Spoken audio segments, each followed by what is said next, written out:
কিয়ামতের আগে নবী করিম সাল্লাল্লাহু আলাইহি ওয়াসাল্লাম দুইটা খেলার কথা বলেছেন। কিয়ামতের আগে খেলা হবে দুইটা। বলেন কয়টা? কথা কয় না রে গাজীপুরের মুখে। কিয়ামতের আগে খেলা হবে কয়টা? ইসাবাতান মিন উম্মতি আহরাজাহুমুল্লাহু মিনান নার। সুনান ইবনে মাজার হাদিস। দুই দল আছে আল্লাহ জাহান্নাম থেকে বাঁচাবেন। একদল খেলবে হিন্দুস্তানে, আরেক দল খেলবে দাজ্জালের সাথে। শুধু এতটুকু মনে রাখেন, পরে সময় পেলে ব্যাখ্যা করব। তো নবী করিম আল্লাহ যখন তাদেরকে বলেন লা তুফসিদু ফিল আরদ, এই মুনাফিকরা জমিনে ফাসাদ সৃষ্টি করিস না, জমিনে হাঙ্গামা সৃষ্টি করিস না, তারা বলে আরে আমরা যা করি সব মানবতার কল্যাণে। হ্যাঁ, আমরা আফগানিস্তানে যুদ্ধ করি মানবতার কল্যাণে, আমরা ইরাকে বোমা মারি রাসায়নিক অস্ত্রের সন্ধানে, আমরা কাশ্মীরে অভিযান চালাই শান্তি প্রতিষ্ঠার জন্য। বুঝবেন, আল্লাহ পরিষ্কারভাবে বলেছেন ওয়ালান তারদা আনকাল ইয়াহুদা ওয়ালান নাসারা হাত্তা তাত্তাবিআ মিল্লাতাহুম। মুসলমান কখনো ইহুদি খ্রিস্টানদেরকে খুশি করতে পারবে না, একমাত্র পথ হলো তাদের অনুসরণ করতে হবে। এজন্য ইসলামের সূচনা থেকে সবচেয়ে বড় ইসলামের শত্রু ইহুদিরা।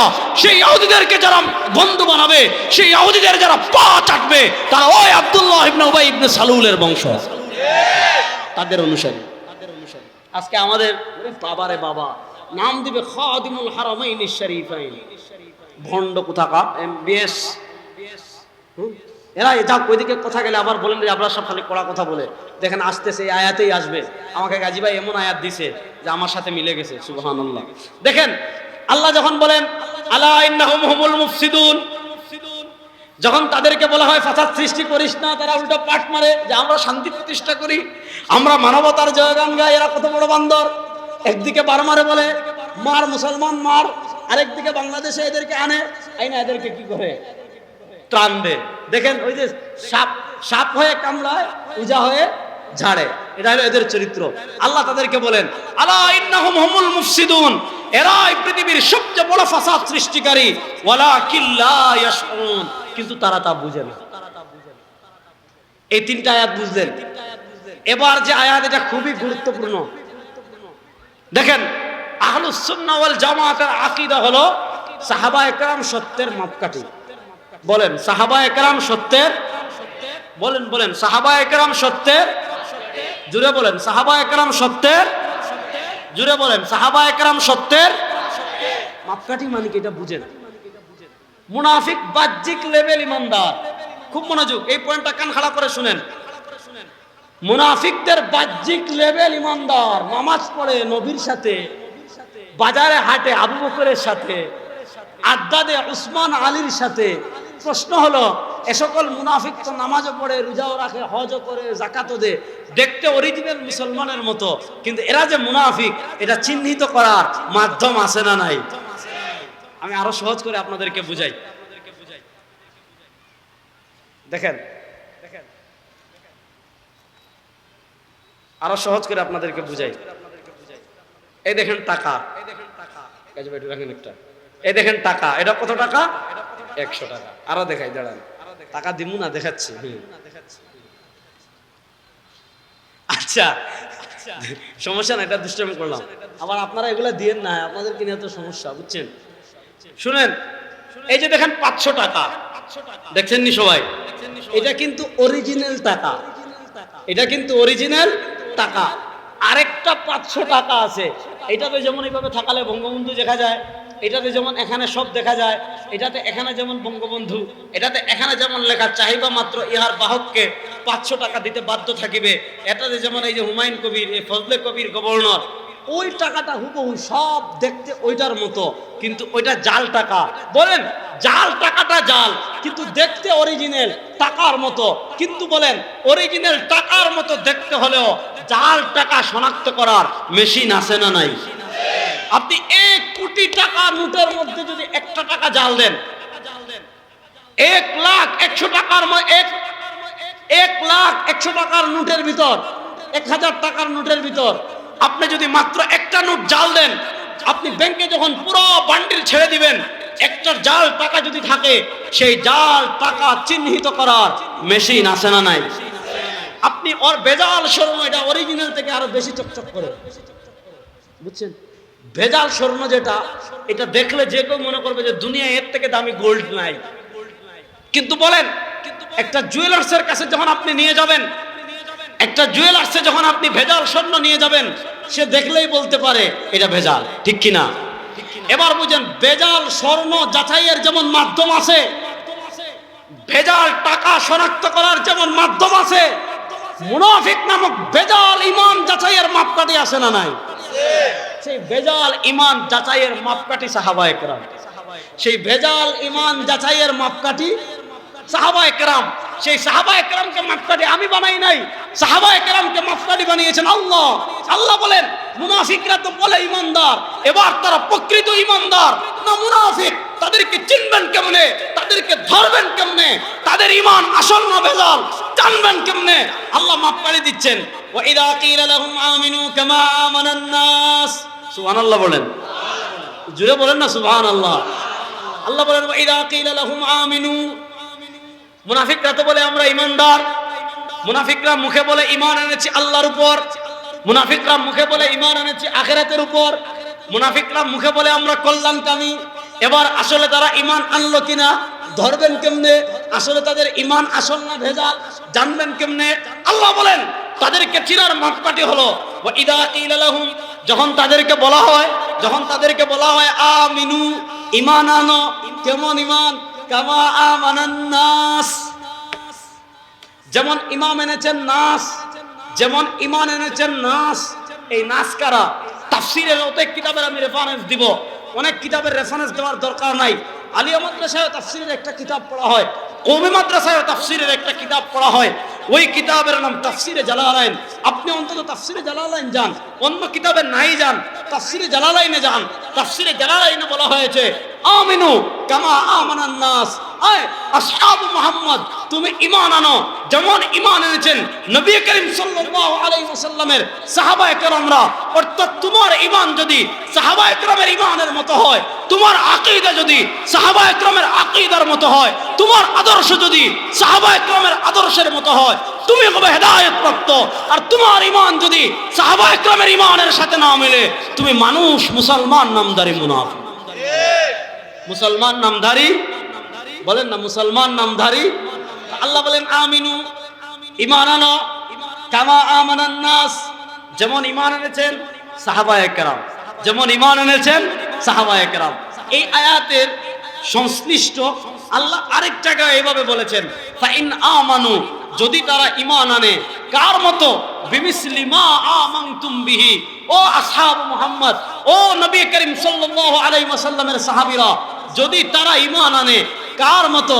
বিমিসলি মা আমানতুম বিহি, যেমন ঈমান এনেছেন নবী করিম সাল্লাল্লাহু আলাইহি ওয়াসাল্লামের সাহাবায়ে কেরাম, ফাকাদ ইহতাদাও, তাহলে আপনারা হেদায়েত প্রাপ্ত হবেন। তাহলে আল্লাহ ঈমানের ক্ষেত্রে মুনাফিক জানার মাপকাঠি বানালেন জামাতে সাহাবাকে। যাদের ঈমান জামাতে সাহাবার ঈমানের সাথে মিলবে তারা হবে হেদায়েত প্রাপ্ত, আর যাদের ঈমান জামাতে সাহাবার ঈমানের সাথে মিলবে না তারা মুনাফিক। বলেন তারা। এখানে একটা সূক্ষ্ম প্রশ্ন করে আপনাকে কেমনে আটকাবে আমি শিখাই, এটা খুব কান খাড়া করে শুনবেন আকীদার ওয়াজটা। তারা বলবে আমরা শুধু মাপকাঠি মানি নবীকে, নবী তো মাপকাঠি আমরাও বলি, আমরা বলি মা আনা আলাইহি নবিয়্য ওয়া আসহাবি সাহাবাও। এখন প্রশ্ন করতে পারেন যে আল্লাহ এখানে ঈমানের ক্ষেত্রে আমিনু কামা আমানান নাস কেন বললেন, সাহাবায়ে কেরামের প্রসঙ্গ কেন আনলেন? এটা ব্যাখ্যা করার আমি খুব সহজ করে, এটা মোল্লা আলী কারি, ইবনে কাসির অনেক লম্বা আলোচনা করেছেন। আমি এই মূল কথাটা আপনাদেরকে বুঝাচ্ছি সহজ করে। বলেন আমাদের রব কে? জোরে বলেন, আর মহব্বতে বলেন আমাদেরকে সৃষ্টি করেছেন কে? আমাদেরকে রিজিক দেন কে? আমাদেরকে মৃত্যু দিবেন কে? আমাদেরকে মৃত্যুর পর আবার পুনরায় জীবন দান করবেন কে? বলেন আমরা আমাদের রব হিসাবে আল্লাহকে বিশ্বাস করি কি করি না? বিশ্বাস করি কি করি না? কারা কারা করি? আমাদের রব হিসাবে আমরা আল্লাহকে বিশ্বাস করি কি করি না? এবার বলেন আল্লাহকে কেউ দেখেছেন? বড় আস্তে বললেন। দুনিয়ার চর্মচক্ষু দিয়ে আল্লাহকে দেখা সম্ভব? আর মুসা আলাইহিস সালাম দেখতে পারেন, আপনি কেমনে দেখবেন? মুসা আলাইহিস সালাম আল্লাহকে বলেছেন আল্লাহ একটু দেখতে চাই, আল্লাহ লাম তারানি, খবরদার মুসা জীবনে এই নাম নিস না, দুনিয়ার চর্মচক্ষু দিয়ে কখনো আল্লাহকে দেখতে পারবেন না। উনি আবার বলেন না আল্লাহ একটু দেখি না। আল্লাহ আচ্ছা ঠিক আছে, ওই তোর পাহাড়ের দিকে থাকা। সুবহানাল্লাহ বলেন। ফাইন ইস্তাকাররা মাকানাহু ফাসাওফা তারানি, তুর পাহাড়ের দিকে তাকান, তাকানোর পর যদি আপনি স্থির থাকতে পারেন, আল্লাহকে দেখতেও পারেন। মুসা আলাইহিস সালাম তুর পাহাড়ের দিকে তাকিয়েছেন, আল্লাহ রাব্বুল আলামিন তার অসংখ্য নূরের পর্দা থেকে মাত্র একটা পর্দা সরাইছেন। ওয়াখাররা মুসা সাইকা, হযরতে মুসা আলাইহিস সালাম বেহুশ হয়ে জমিনে পড়ে গিয়েছেন, আর তুর পাহাড়ে আগুন ধরে গিয়েছে। বোঝা গেল দুনিয়ার চর্মচক্ষু দিয়ে আল্লাহকে দেখা যাবে। আমাদের রব আল্লাহ আমরা দেখি নাই। আচ্ছা বলেন, আমরা জান্নাত বিশ্বাস করি কি করি না? জোরে বলেন। আমরা জান্নাত বিশ্বাস করি কি করি না?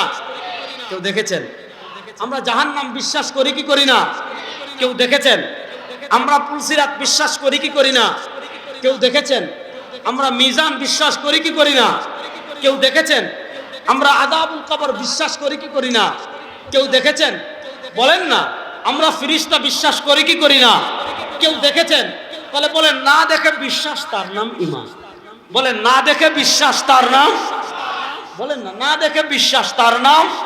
আমরা ফেরেশতা বিশ্বাস করি, দেখি নাই। আমরা কবরের আযাব বিশ্বাস করি, দেখি নাই। আমরা পুলসিরাত বিশ্বাস করি, দেখি নাই। আমরা জান্নাত বিশ্বাস করি, দেখি নাই। আমরা জাহান্নাম বিশ্বাস করি, দেখি নাই। আমরা আযাবুল কবর বিশ্বাস করি, দেখি নাই। না দেখে বিশ্বাস তার নাম, বলেন, না দেখে বিশ্বাস তার নাম। এর উল্টাটা দেখেন, নবী করিম সাল্লাল্লাহু আলাইহি ওয়াসাল্লাম জান্নাত দেখেছেন কি দেখেন নাই? বড় আস্তে বললেন। নবী করিম সাল্লাল্লাহু আলাইহি ওয়াসাল্লাম জান্নাত দেখেছেন কি দেখেন নাই? নবী করিম সাল্লাল্লাহু আলাইহি ওয়াসাল্লাম জাহান্নাম দেখেছেন কি দেখেন নাই? নবী করিম সাল্লাল্লাহু আলাইহি ওয়াসাল্লাম মিজান দেখেছেন কি দেখেন নাই? নবী করিম সাল্লাল্লাহু আলাইহি ওয়াসাল্লাম পুলসিরাত দেখেছেন কি দেখেন নাই? নবী করিম সাল্লাল্লাহু আলাইহি ওয়াসাল্লাম ফেরেশতা দেখেছেন কি দেখেন নাই?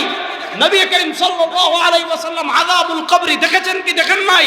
ভালো করে বুঝেন, নবী করিম সাল্লাল্লাহু আলাইহি ওয়াসাল্লামের ঈমান ছিল মুশাহাদা। নবী করিম সাল্লাল্লাহু আলাইহি ওয়াসাল্লাম বিশ্বাস করেছেন, ঈমান এনেছেন দেখে দেখে। তার ঈমানের স্তর ছিল মুশাহাদা, আর আমাদের ঈমানের স্তর বিগাইরে মুশাহাদা। নবী করিম সাল্লাল্লাহু আলাইহি ওয়াসাল্লাম জান্নাত দেখে বিশ্বাস করেছেন, জাহান্নাম দেখে বিশ্বাস করেছেন, ফেরেশতা দেখে বিশ্বাস করেছেন, পুলসিরাত দেখে বিশ্বাস করেছেন। তারটা ছিল মুশাহাদা, আমাদেরটা বিগাইর মুশাহাদা।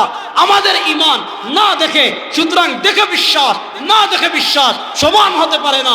এজন্য আল্লাহ বলেন, আমিনু কামা আমানান নাস, ঈমান আনো সাহাবায়ে কেরাম ঈমানের মতো।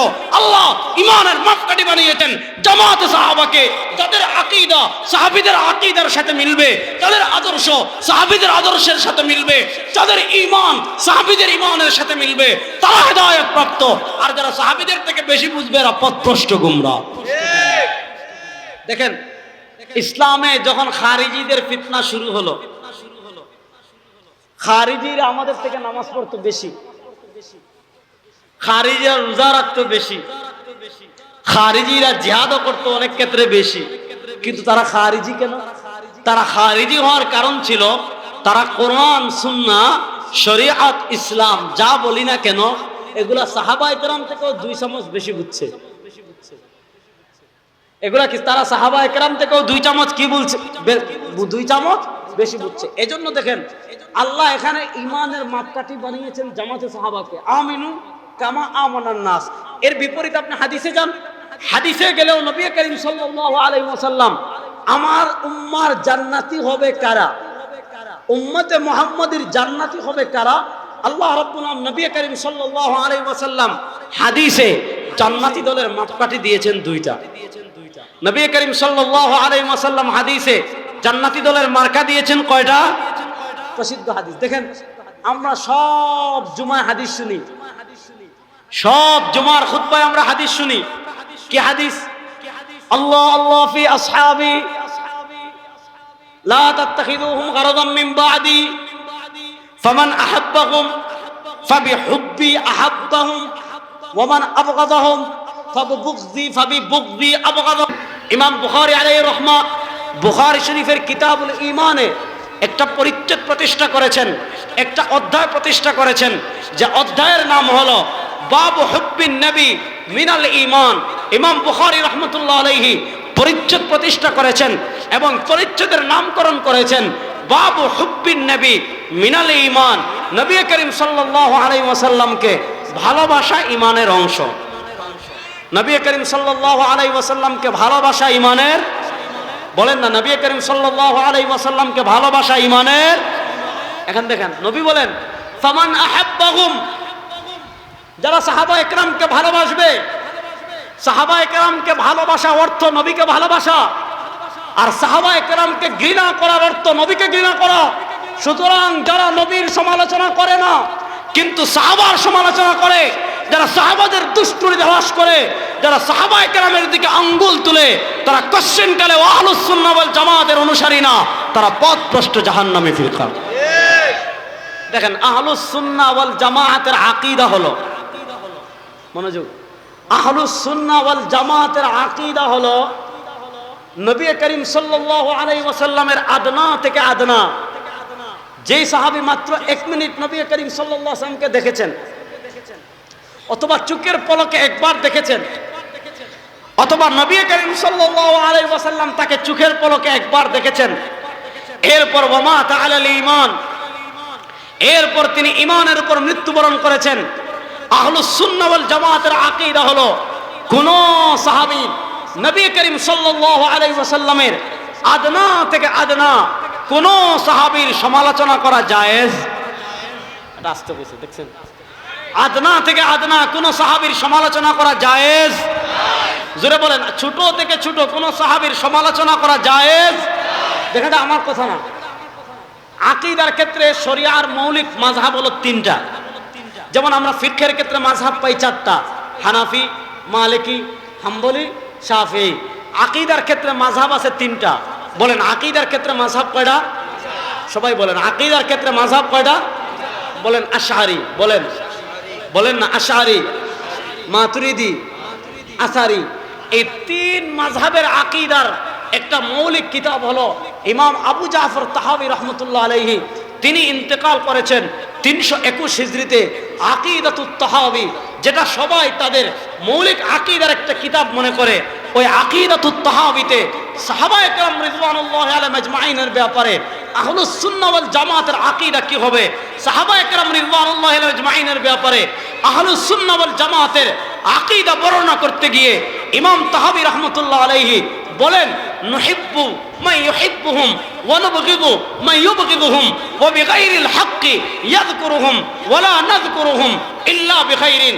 ইমাম তাহাবী রাহমাতুল্লাহ আলাইহি বলেন নুহিব্বু মান ইউহিব্বুহুম, যারা সাহাবায়ে কেরামকে ভালোবাসে আমরাও তাদের, কথা বলেন, যারা সাহাবায়ে কেরামকে ভালোবাসে আমরাও তাদের, কথা বলেন, যারা সাহাবায়ে কেরামকে ভালোবাসে আমরাও তাদের, ওয়া নুবগিদু মান ইউবগিদুহুম, যারা সাহাবায়ে কেরামকে ঘৃণা করে, যারা সাহাবায়ে কেরামকে বিদ্বেষ করে আমরা তাদেরকেও ঘৃণা করি, ঠিক কিনা? আমরা তাদেরকেও ঘৃণা করি।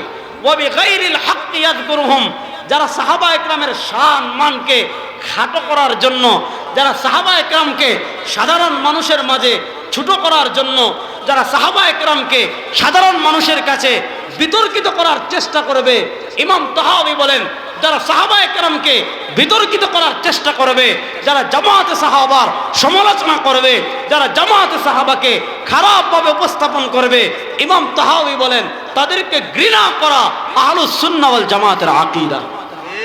তাদেরকে ঘৃণা করা আহলুস সুন্নাহ ওয়াল জামাতের আকীদা। তারা সাহাবায়ে কেরামের ব্যাপারে উম্মার করণীয় কি হবে, সাহাবায়ে কেরামের ব্যাপারে উম্মার দায়িত্ব কি হবে, ইমাম তাহাবী রাহমাতুল্লাহ আলাইহি বলেন সাহাবায়ে কেরামের ব্যাপারে উম্মার আকীদা হবে ওয়ালা নাযকুরুহুম ইল্লা বিখাইরিন।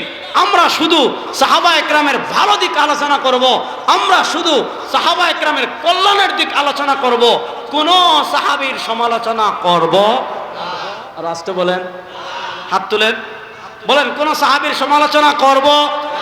যারা সাহাবায়ে কেরামের সমালোচনা করবে আমরা তাদের সাথে যাব। এবার দেখেন সাহাবা সমালোচনা আসার কিছু দরজা আছে।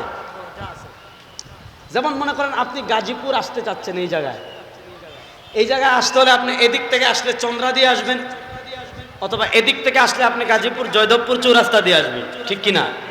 এদিক থেকে আসলে আবার কি আছে টাঙ্গাইল।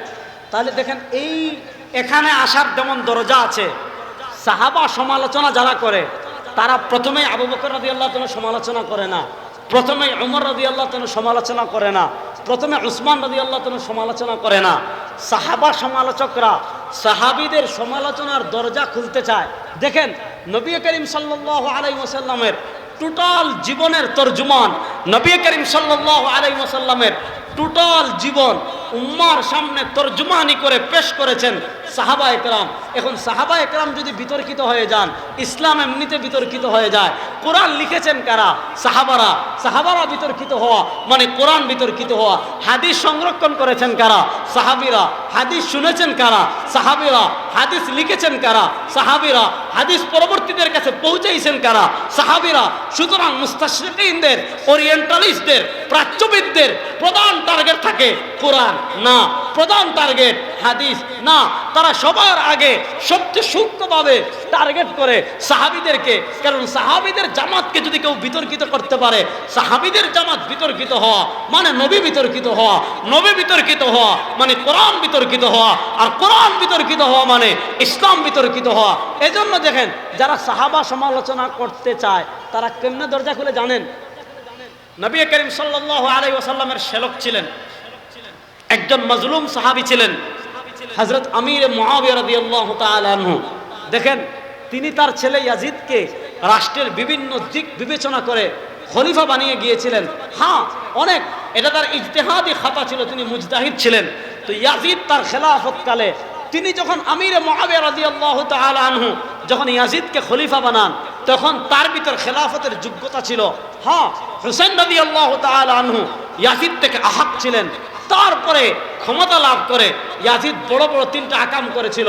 তার 1.5 বছর বা 2-3 বছরের খেলাফতকালে হাররার হৃদয় বিদারক ঘটনা, কারবালার হৃদয় বিদারক ঘটনা। এবার ইয়াজিদের আজান হচ্ছে, আচ্ছা আমি এই কথাটা শেষ করি নাকি?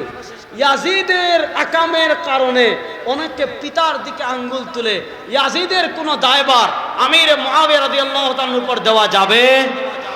আচ্ছা এটা যদি সামনে কখনো আবার সুযোগ পাই, হযরত আমির মুআবিয়া রাদিয়াল্লাহু তাআলার কি শান, ইয়াজিদকে কেন্দ্র করে কারা আমির মুআবিয়া রাদিয়াল্লাহু তাআলাকে টার্গেট করেছে, কেমনে তারা সমালোচনার দরজা খুলেছে, সামনে যদি আবার কখনো সুযোগ পাই এ বিষয়ে আলোচনা করবো। আল্লাহ যে কথাগুলো বললাম আমাকে আপনাদের সবাইকে আমল করার